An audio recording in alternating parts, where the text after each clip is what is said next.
हा मसाला म्हणजे मनात जपलेली आठवण. माझ्या आईकडून शिकलेला हा गोडा मसाला अगदी पारंपरिक पद्धतीने बनवलेला आणि आपल्या रोजच्या जेवणातल्या पदार्थांची चव दुप्पट करणारा. दोन्ही 7-8 मिनिटं मंद आचेवर हलका सुवासील आणि रंग बदलेल इतपत भाजून घ्यायचे. तीळ सुवासील आणि चटचटील इतपतच 3 ते 4 मिनिटं भाजायचे. सुकं खोबरं छान गुलाबी रंगावर खरपूस भाजून वेगळ्या ताटलीत काढायचं. जिरं 2 ते 3 मिनिटं हलका रंग बदलेल इतपत भाजायचं. हा खडा हिंग 2 टेबलस्पून तेलात छान असा तळून घ्यायचा. त्याच तेलात तमालपत्राची पानं तोडायची आणि थोडी कुरकुरीत होईपर्यंत भाजून घ्यायची.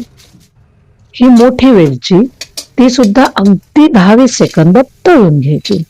दालचिनीचे तुकडे, चक्री फूल एक 10-20 सेकंद परतून त्याच्यामध्ये नागकेशर, लवंग आणि काळी मिरी परतायची. थोड्या तेलात दगडफूल परतून घ्यायचं आणि गॅस बंद करून गरम कढईमध्ये शहाजिरं परतायचं, कारण ते अतिशय नाजूक असतं. सगळे मसाले व्यवस्थित एकत्र करायचे आणि मिक्सर मधून असे जाडसर दळून घ्यायचे.